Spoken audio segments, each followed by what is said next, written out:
인류 건강의 최대의 적, 대한민국 사망 원인 1위는 바로 암. 생명의 최전방엔 언제나 의사들이 있다.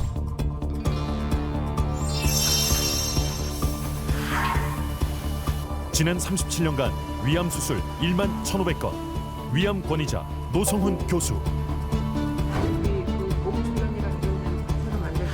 30년째 암과 맞서 싸우는 암 치료 권위자 박경화 교수. 대장암 치료 경력 32년 차 외과 전문의 김병천 교수.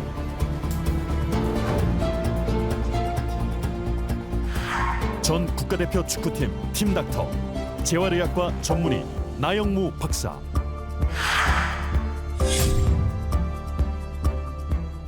큰 충격이죠. 머리가 띵하고 눈앞에 뭐가 이렇게 보이진 않고. 심낭도 절제를 하고 그다음 무명정맥도 절제를 해서 인조 혈관을 대체한 상태고 양쪽 난소에 혹이 있었고 복강내로 조금 퍼진 상황이었고 총 6번 수술을 했고 항암 치료만 해도 한 36번 했습니다. 암과의 전쟁에서 당당히 싸워 이겨낸 의사들. 과연 그들은 암을 어떻게 이겨냈을까?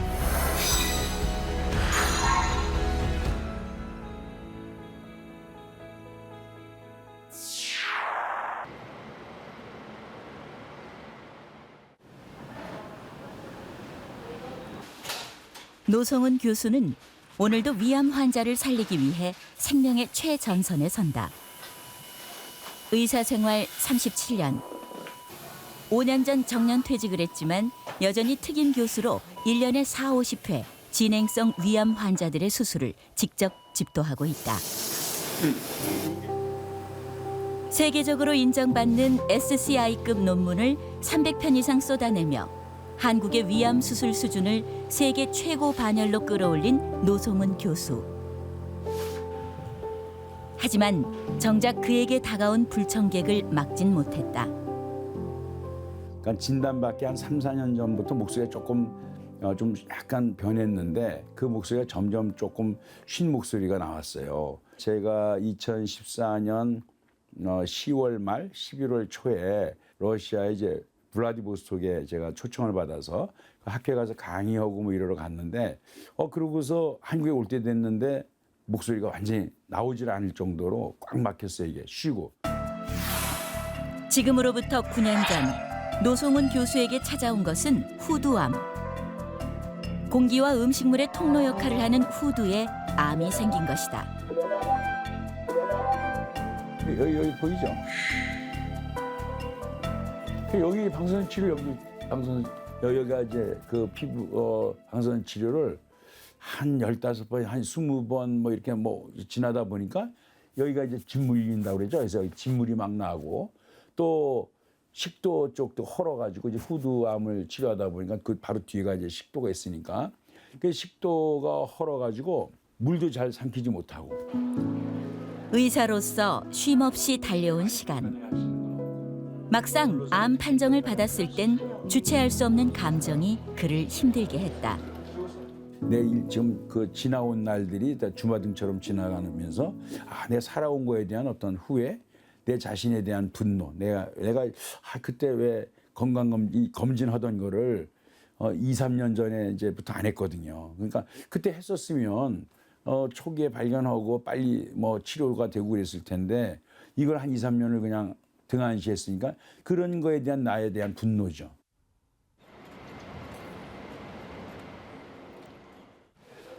지금으로부터 9년 전 후두암을 앓았던 노성훈 교수. 그는 후두암의 원인을 잘못된 생활 습관에서 찾는다. CT는 이제 처음에 하면서 찍고 20살 때부터 펴서 한 25년간 담배를 하루에 한 갑 이상씩 폈던 것 같아요.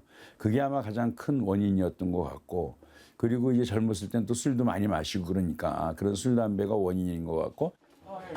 환자들을 돌보느라 정작 자신의 건강은 돌보지 못했던 노성훈 교수. 엄청난 연구량과 살인적인 수술 스케줄 속에서 그의 유일한 탈출구는 흡연과 음주였다. 담배는 이제 끊었지만 담배 피는 사람 근처에도 잘 가지 않았으니까 제가. 그리고 방사선 치료하고 한 5년 정도는 뭐 술을 안 마셨고.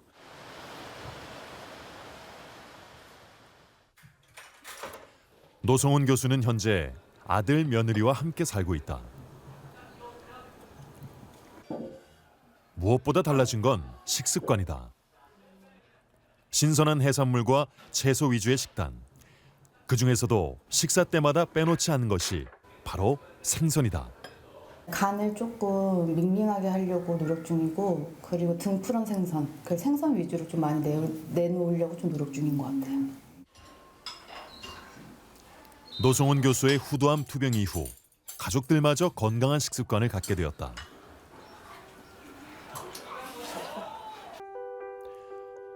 (5년) 전 암으로 아내를 먼저 떠나보내고 깊은 상실감과 외로움에 힘들었던 노성훈 교수.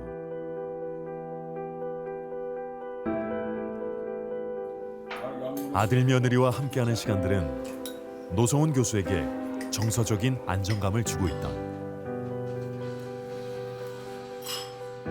그 아들도 그렇고 며느리도 그렇고 내가 혼자 있는 게 조금 아무래도 안쓰러운지 같이 자기네들이 있는 게 좋겠다고. 혼자 있으면 아무래도 이제 아무도 없는 집에 들어오고 나오고 하는 게 상당히 그 쓸쓸하고 좀 이렇게 항상 외롭고 이럴 텐데, 집에 오면 애들이 있고 뭐 그러니까 또 와서 식사도 같이 하고 또 하루 있었던 얘기도 하고 뭐 이런 것들이 정신적으로도 그렇고 심리적으로도 그렇고 상당히 안정적이고 좀 많이 뭐 살아가는 데 도움이 되죠. 균형 잡힌 식사와 정서적 안정감, 그리고 충분한 휴식. 하지만 가장 중요한 비결은 따로 있다고 말하는 노성훈 교수.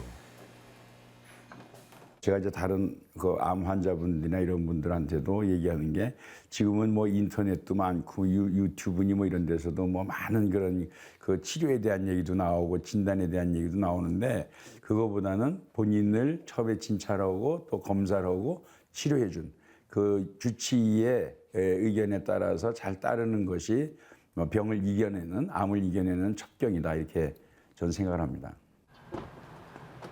지난 10월 29일 충남대에선 특별한 테니스 대회가 열렸다. 대회에 출전한 선수들은 모두 현직 의사들. 32년째 외과 의사로 살고 있는 김병천 교수도 참가 선수 중 한 명이다. 시간을 이렇게 대학 시절부터 테니스에 푹 빠졌다는 김병천 교수. 참가자 중 최고령에 해당하지만 열정과 실력 두 가지 모두 젊은 의사들 못지않다. 지난 2016년 전국 의사 테니스 대회에서 우승 트로피까지 거머쥐었다. 불과 10년 전까지만 해도 다시 이렇게 코트를 누빌 수 있을 거라곤 상상도 못했다는 김병천 교수. 근데 이런 거 혹은 요거 딱 가운데 요 부위에 거기 있었죠. 여기에 심장도 있고 여기 혈관도 있고 딱 요 가운데 부분이니까 여기서 지금 이만큼을 떼냈으니까요. 16 곱하기 14 곱하기 5cm니까 이만큼에 있는 그 간질 조직을 다 떼낸 거죠. 싹 없는 겁니다. 폐 사이에는 아무것도. 이제 배액관을 삽입을 하고 정중절개한 모습입니다. 이게 얼마나 되신 거예요? 지금은 수술한 지 10년 됐습니다. 수술한 지. 10년의 시간이 지난 지금도 선명한 수술의 흔적. 처음 암을 발견하게 된 그날이 여전히 어제 일처럼 생생하다. 제가 워낙 손발이 따뜻했거든요. 그래서 심지어는 데이트할 때도 지금 와이프하고 이렇게 손을 잡고 하면 손이 따뜻해서 너무 좋다 할 정도로 손이 따뜻했는데, 그 해에 갑자기 수족 냉증이 왔어요. 그래서 손이 막 얼음장같이 차가워지고, 그래서 이거 내 몸에 어떤 면역성에 문제가 생긴 건 아닌가. 그래서 나도 이제 전신적으로 뭘 좀 체크를 해봐야 되겠다 해서 이제 검진을 했습니다. 김병천 교수에게 찾아온 불청객은 바로 흉선암. 흉골의 바로 뒤에서 대동맥과 대동맥을 감싸는 나비 형태의 기관인 흉선에 암이 생긴 것이다. 담배도 안 피고 술은 뭐 가끔 뭐 회식을 하거나 할 정도에 하지만 거의 하지도 않는 상태고 뭐 특별히 하는 것도 없는데 암이 발생하고 저희 가족 중에서도 암 환자가 없거든요. 그래서 사실은 처음에 많이 당황을 했습니다. 술도 담배도 하지 않던 김병천 교수. 그가 생각하는 암 발병 원인은 무엇일까? 사실은 외과의 업무라는 게 뭐 시간도 정해져 있지 않고 수술 시간도 길고 뭐 당직도 해야 되고 밤에 야간에 환자도 봐야 되기 때문에 여러 가지 스트레스들이 많거든요. 집에 가서도 잠을 잘 못 잘 정도로 그런 스트레스를 많이 받습니다.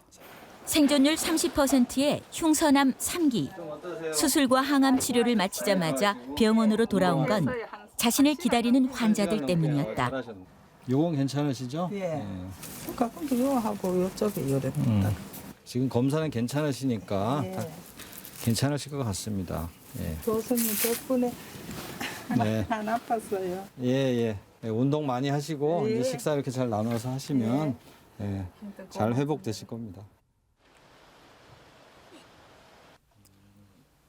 바쁜 일과를 끝내고 찾아온 부부만의 시간. 진단검사의학과 전문의인 아내는 김병천 교수보다 3년 앞서 유방암 투병을 했던 암 동료이자 선배다. 그런다고 생각을 하는 거지. 그러니까 이해가 안 되는 거지. 그 사실은 자기가 유방암이라고 하는 소식을 들었을 때 사실은 정신적인 충격이 엄청나게 컸어. 예방주사 맞았네. 예방주사처럼. 내가 옆에서 직접 보고 자기도 이제 그거에 대해서 얘기해주고 이러니까 조금 전에 자기가 얘기한 것처럼 이제 예방주사를 맞은 그런 효과가 있지 않았나. 학창 시절부터 부부가 된 지금까지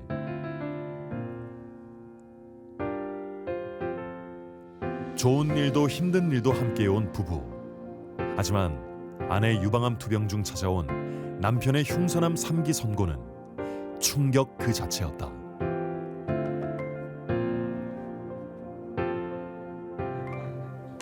암 완치 판정을 받기까지 10년이란 긴 시간을 투병했던 두 사람. 부부가 가장 중요하게 생각하는 암 극복 비결은 무엇일까? 이 사람하고 저는 똑같아요. 그러니까 사고 방식을 긍정적으로 갖는 거. 그게 저는 비결인 것 같아요. 모든 면을 부정적인 면보다는 항상 사물이 긍정과 부정. 물론 이제 퍼센트가 틀릴 뿐이죠. 부정적인 게 70%, 긍정적인 게 30%, 뭐 이런 식으로 100% 긍정, 100% 부정 이건 아니거든요. 그러니까 자꾸 그 긍정적인 쪽을 많이 볼 수 있도록 제가 이제 노력을 하는 거죠. 그러다 보면 극복이 훨씬 쉬워지는 것 같고 면역력도 더 좋아지는 것 같고 저는 그게 키 팩터라고 봐요. 일주일에 3번, 최소 30분 이상 함께하는 산책도 암을 이기고 건강을 유지하는 비결이다.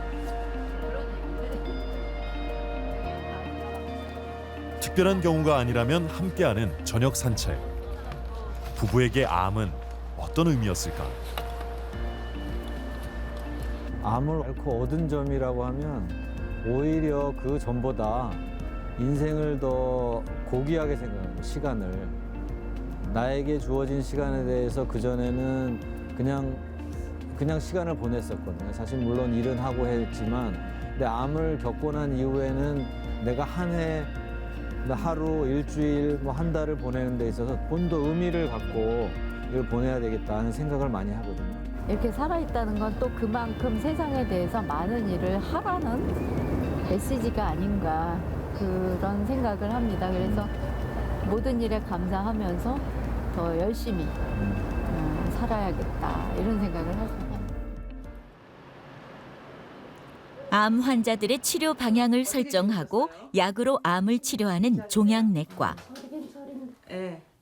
박경화 교수는 늘 암 환자와 함께한다. 그녀에게 암 환자는 가까운 친구이자 동료. 한창 꿈이 많던 학창 시절. 박경화 교수는 20대 초였던 의대 본과 3학년 1학기 때 암을 만났다. 박경화 교수에게 찾아온 불청객은 바로 난소암. 여성의 골반 좌우로 위치하는 난소는 난자를 만들고 여성 호르몬을 분비하는 여성의 중요 생식기관이다. 경계성 난소암 3기 후반으로 진단이 되었고 수술만으로는 완치를 하기가 어려워서 추가로 항암 치료가 필요했습니다. 그래서 첫 번째 6개월 치료 후에 완전치 않아서 또 추가로 1년 더 치료를 받았고 1년 반 만에 학교에 다시 돌아갈 수가 있었습니다. 20대 초에 찾아온 암은 그리 호락호락하지 않았다. 이후에도 꽤 긴 시간 재발과 치료를 반복했다. 제가 병실에서 토하면 다른 환자한테 폐가 되니까 휴게실에서 해 뜨는 것까지 보면서 토했던 기억이 있어요. 그래서 한동안은 진짜 제가 학교 다닐 때도 병원 앞을 못 지나갔어요. 병원 앞만 지나가도 구토가 나서. 그래서 학교 후문으로만 다녔습니다. 다시는 돌아가고 싶지 않은 시간들. 고통의 시간이 그녀에게 준 소중한 가치도 있다. 제가 만약에 이런 경험을 하지 않고 지금처럼 종양내과 의사가 되었다면 얼마나 환자들의 마음을 몰라주고 그냥 열심히 살으라고 말만 했을까 하는 생각이 들어서 참 그런 의사가 되지 않도록 저를 예비해 주신 게 아닌가 하는 생각도 듭니다.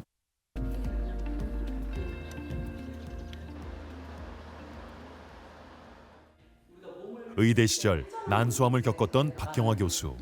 방향으로 회전하는 힘으로 써주시는 거. 재발과 치료가 반복되면서 깨져버린 몸의 균형을 찾기 위해 열심히 운동 중이다.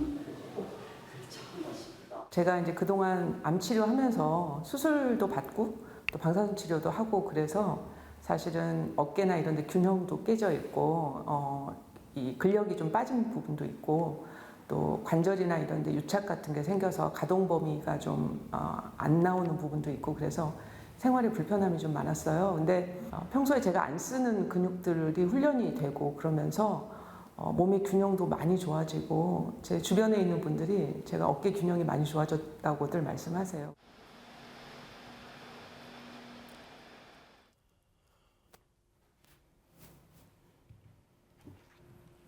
박경화 교수가 중점을 두는 또 하나는 바로 식사다.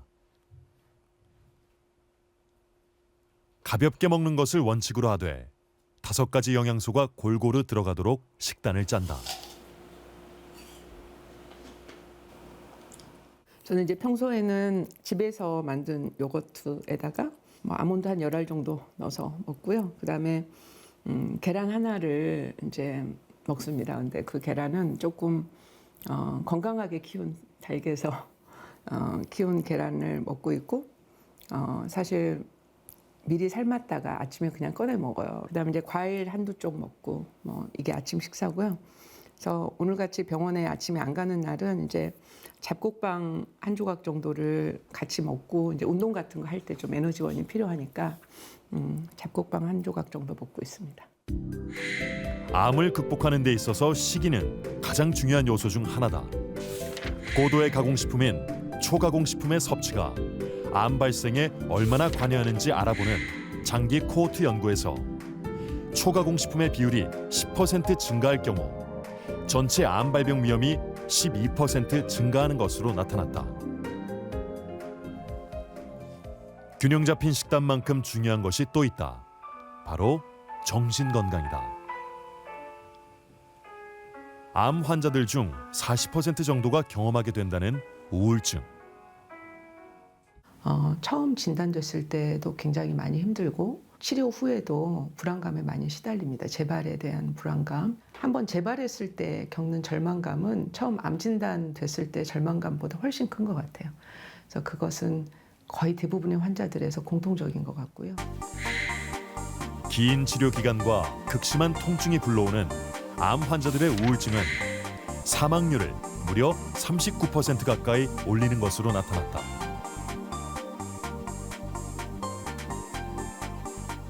스트레스를 풀 수 있는 방법을 좀 개발하셔야 돼요.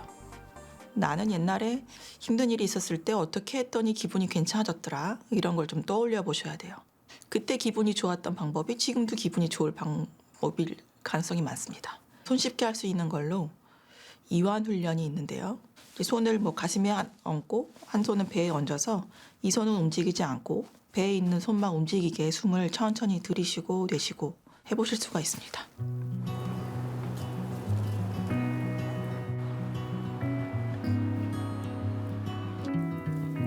박경화 교수가 선택한 스트레스 관리법은 자연 가까이에 살면서 수시로 자연을 찾는 것이다. 암은 불편한 친구일 수도 있고 또 원치 않는 손님이죠. 그렇지만 제가 반드시 뭔가 맞서야 되는 존재인 것 같아요. 그래서 오늘을 잘 사시면 내일이 있고 올 가을을 잘 사시면 반드시 내년 봄이 있을 거라고 생각합니다.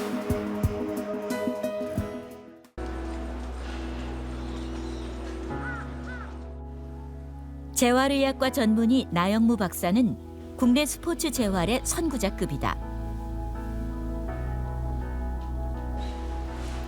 22년간 대한민국 축구 국가대표팀의 팀 닥터를 맡아 활동한 것은 물론 이름만 대면 알만한 스포츠 스타들이 그를 거쳐갔다.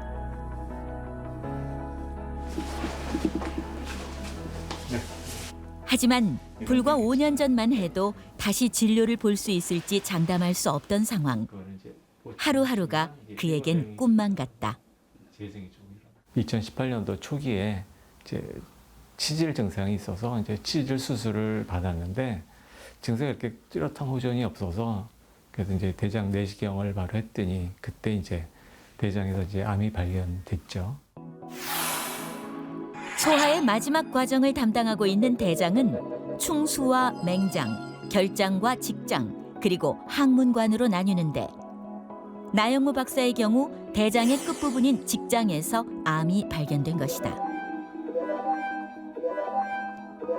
전이된 부분이 이제 간하고 폐에 전이가 돼서 이제 전이됐던 간에 굉장히 범위가 넓어서 바로 수술은 할 수 없었어요.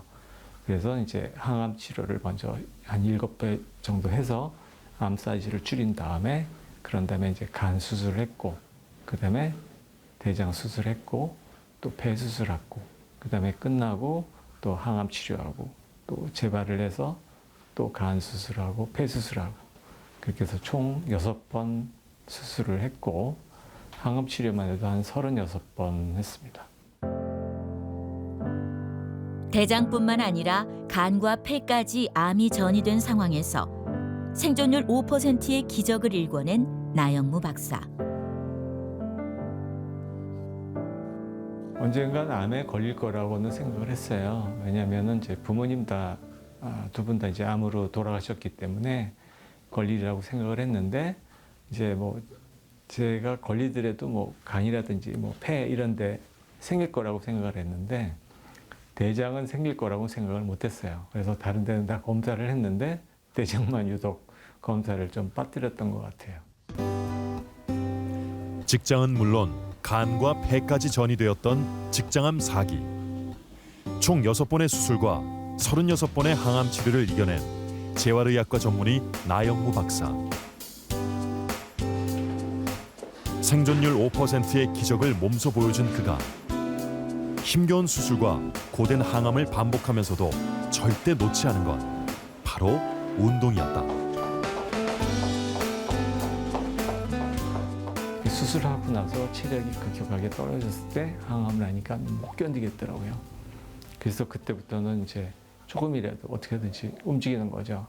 그 뭐 이런 뭐 헬스 이런 운동만 운동이 아니라 그냥 누워서 팔 들기, 뭐 제자리 걷기, 뭐 이렇게 뭐 물병 돌리기 이런 것만 해도 운동이 되는 거거든요. 그래서 그런 운동부터 시작을 했더니 오히려 항암을 더 이길 수가 있는 거예요. 체력도 좋아지면서 항암 부작용을 많이 극복할 수 있었던 것 같아요. 운동은 암에 어떤 영향을 미칠까? 일주일에 3시간 이상 걷는 여성들의 경우 유방암 재발률이 낮고 전체 생존율이 높았다. 대장암의 경우 운동에 참여한 환자들의 5년 생존율은 71%인 반면 운동을 하지 않은 환자들의 생존율은 57%에 그쳤다. 전 국가대표 축구팀의 팀닥터 나영무 원장이 권하는 암 환자들을 위한 운동법을 소개한다. 편안히 누운 상태로 물건을 들어올리는 동작. 손쉽게 생수병이나 휴대폰을 이용하면 된다. 편안히 누운 상태에서 무릎을 들어 엉덩이를 90도 각도로 유지한다. 무릎을 세운 상태로 누워서 허리는 바닥에 닿고 엉덩이는 들어 올린다. 편하게 누운 채 한쪽 발 또는 두 쪽 발을 들어 올린다. 다음은 앉아서 할 수 있는 동작으로 양손을 잡고 위로 앞으로 뻗는다. 의자에 앉아 무릎을 쭉 뻗은 후 발목을 위아래로 움직인다. 의자에 앉아 한쪽 다리를 반대쪽 무릎 위에 올린 뒤 당겨준다. 반드시 선 자세에서 발의 앞뒤를 들었다 내렸다 반복한다. 양발을 어깨 넓이로 벌리고 선 뒤 등을 펴고 무릎을 구부려 버틴다. 한쪽 다리는 지지대 역할을 하고 다른 쪽 다리를 들어 위, 아래, 옆으로 올렸다 내렸다를 반복한다.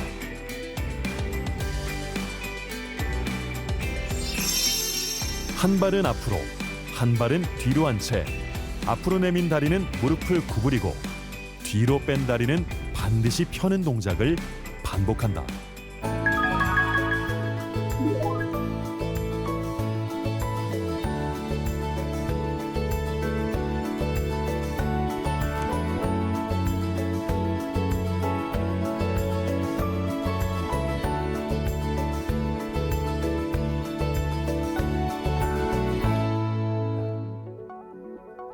암 치료에 있어 1세대 항암제는 세포 독성 항암제라 불리는데 정상세포와 암세포를 동시에 공격하기 때문에 정상세포의 손상이라는 부작용을 피할 수 없다.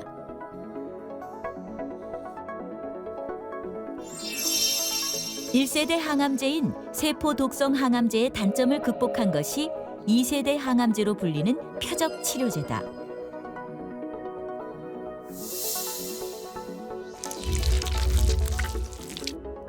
표적 치료제는 암 성장에 관여하는 돌연변이만을 겨냥한다.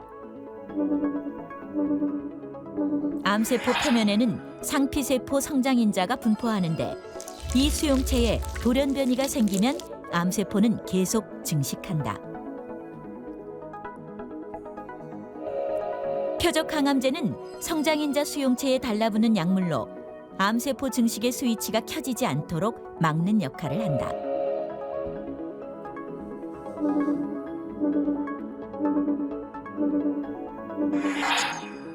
더 이상 신호를 받지 못한 암은 성장과 분열을 멈추고 사멸한다.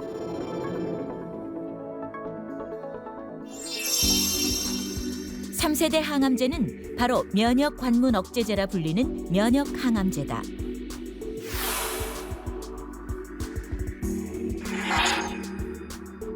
우리 몸의 면역 세포인 T세포는 바이러스나 암세포를 발견하고 파괴하는 역할을 한다.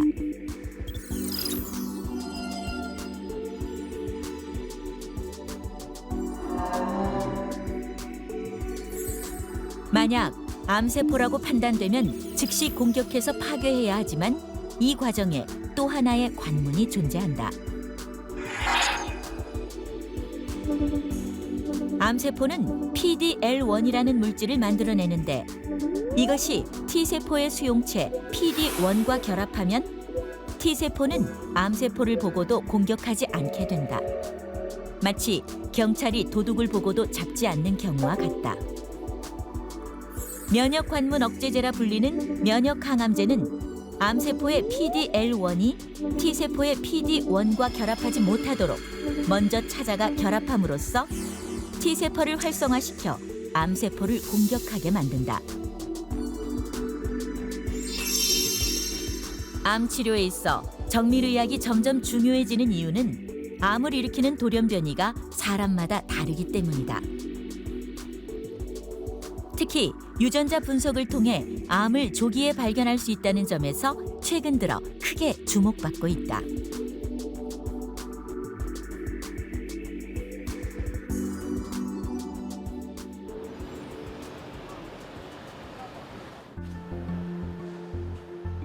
김성희 씨의 경우 정밀의학을 통해 자신에게 맞는 표적 치료제를 찾아냄으로써 암 치료에 큰 효과를 본 경우다. 제가 원래 1차 뼈 전이가 왔는데 2차 또 복부 전이가 왔어요. 근데 복부로 전이가 오면은 되게 예후가 안 좋다고 말씀을 하시더라고요. 근데 다행히 그 유전자 검사로 해서 저한테 선택된 약이 저한테 너무 잘 맞아서 복부에 있던 암이 많이 사라졌어요. 그대로 드시고. 요 위계 암인데 림프절이 더 커요. 암이. 그러면서 이제 림프절이 왼쪽 목 주변까지 이렇게입니다. 다 없어졌죠? 항암 치료 끝나고. 그리고 최근에는 뭐 이제 전혀 병이 없고 재발하지 않고 있습니다. 표적 치료제를 선택을 할 때는 특정 유전자 돌연변이나 뭐 증폭이나 이런 해당 사항이 있는 환자만 선택을 해서 약제를 투약을 하게 되고요. 그럴 경우에 성공 확률이 굉장히 높고 그다음에 예측되는 부작용에 대해서도 이제 대처하기가 굉장히 쉽습니다. 박경화 교수팀이 정부 지원을 받아 연구한 정밀의학의 임상 통계에 따르면 1,231명의 환자를 대상으로 암 유전자 프로파일링을 수행한 결과 37.5%에 달하는 환자들이 자신에게 맞는 표적 치료제를 찾아냄으로써 치료에 큰 성과를 볼 수 있었다.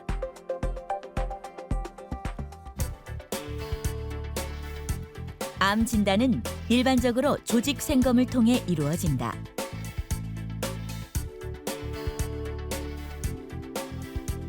조직 생검이란 환자의 세포 또는 조직을 채취하여 검사하기 때문에 종양의 크기가 작거나 장기 깊숙이 있으면 검사가 어려울 뿐만 아니라 조직을 떼어내야 하기 때문에 반복 검사가 어렵다는 단점이 있다. 조직 생검의 대안으로 개발된 것이 액체 생검이다. 액체 생검이란 환자의 혈액이나 체액을 채취한 후 환자의 암세포로부터 흘러나온 DNA 조각을 찾아 차세대 염기서열 분석 장치를 통해 유전자 정보 및 치료 정보를 얻는 방법이다.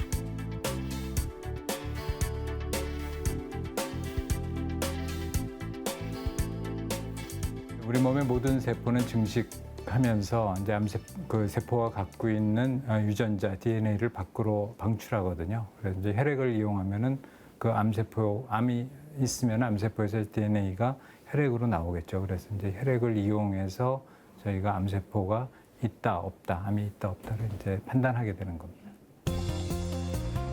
액체 생검의 또 다른 장점 중 하나는 종양 크기가 1cm가 넘어야 보이는 영상 검사에 비해서 보다 빠르게 미세 종양을 찾아낼 수 있다는 점이다. 현재 기존의 검사보다도 한 1년 더 빨리 재발 유무를 알 수 있고 이런 미세 잔존암에 있고 없고에 따라서 뭐 있는 경우는 항암 치료를 조금 더 적극적으로 하시고 또 없는 경우는 불필요한 항암 치료를 좀 줄일 수 있겠죠. 그래서 이 환자분이 72세 대장암 환자분이셨고 이제 저한테 오셨을 때 이 보이시는 것처럼 그 이게 간이거든요. 간에 보면 이제 까맣게 돼 있는 것들이 다 암들입니다. 그래서 상당히 심하게 간에 전이돼 있던 환자분이고요. 저희가 그 혈액 생검을 검사를 했더니 보통 한 일반적인 대장암 환자분들이 한 10개 정도 갖고 있는 데 반해서 이분은 지금 한 50여 개 이런 유전자 변이가 상당히 많습니다. 그래서 이제 이런 경우는 면역 치료제가 상당히 효과가 좋거든요. 최근에 검사한 거 보시면은 간에 있던 것들이 다 거의 없어졌죠. 이제 조금 이렇게 일부는 좀 남아 있습니다. 그래서 저희가 이제 영상 검사로만 치료를 할 때는 좀 남아 있기 때문에 사실 치료를 끊기가 쉽지가 않은데 이제 이런 검사를 통해서 이 유전자 변이가 있는 것도 알게 됐고 또 치료를 중단할 수 있는 것도 정보를 줄 수 있기 때문에 뭐 그런 측면에서 임상 의사한테는 상당히 이제 도움이 되는 검사라고 말씀드릴 수 있을 것 같습니다. 암은 우리 몸의 이상세포, 즉 돌연변이의 결과물이기 때문에 예방을 한다는 것은 불가능하지만 재발을 막을 수 있는 백신 개발은 최근 노벨상을 수상한 mRNA 기술의 발전으로 충분히 가능하다는 것이 전문가들의 의견이다. 중량 백신은 우리 몸에 암세포에 많이 발현되는 항원 중에 일부로 넣어줘서 이제 우리 몸의 면역세포가 미리 교육을 받고 이 암세포를 인식할 수 있는 면역세포를 미리 생산해낼 수 있는 시스템을 만드는 것입니다. 암 환자들이 개별적으로 가지고 있는 돌연변이를 유전자 분석을 통해서 알아내고 그에 맞추는 개별 맞춤 종양 백신을 개발을 한 다음에 수술이나 치료 후에 사용하는 그런 전략들도 세워지고 있습니다. 전 세계적으로 이제 뭐 이상의 임상 연구가 진행이 되고 있고 그렇기 때문에 저는 한 5년 정도면 종양 백신을 현장에서 만나볼 수 있지 않을까 하는 기대를 가지고 있습니다. 병이라는 게 이제 무서워하면 지더라고요. 통계는 5%였지만 그래도 5%에 들어갈 수 있다고 생각을 했던 것 같아요. 사실상 뭐 기적이라는 게 사실 일어나거든요. 내 몸에 귀를 기울여야 돼요. 나는 어떨 때 굉장히 피곤하고 어떤 때 내 몸이 굉장히 좋게 느끼는지 또 어떻게 하면 내 몸에 위안이 많이 되고 어떤 걸 하면 내 마음이 정말 밝아지는지 이런 거를 다시 한번 나를 들여다보고 좋아지는 쪽으로 앞으로 살아야 됩니다. 내가 암에 걸렸을 때 암에 대한 어떤 부정적인 생각이라든지 내가 뭐 이러다 죽는 거 아닌가 이런 나쁜 생각 이런 것들을 일단은 버리고 정신적으로 자기가 극복하는 의지라든지 이런 편안한 마음 그다음에 자기의 어떤 생활 습관을 잘 조정해서 암을 극복할 수 있게 음식 조절이라든지 운동이라든지 이런 걸 하는 거 그런 것들이 다 총합이 돼야만 암을 극복할 수 있지 않을까. 난 암이라고 그러면 과거에는 정말 뭐 죽을 병에 걸린 거로 생각한 적도 우리가 있었거든요. 암이라고 하는 건 조기에만 발견하면 사실 완치율이 아주 높은 그런 병이 됐고 진행이 좀 돼 있는 병이라 하더라도 의료진의 지시에 따라 잘 치료하면 치료할 수 있는 병이 아닌가. 그래서 예전엔 절망적인 그런 질병에서 지금은 그게 절망적이지 않고 어떻게 보면 희망이 있는 병입니다. 수신료의 가치를 실현합니다. 여러분의 KBS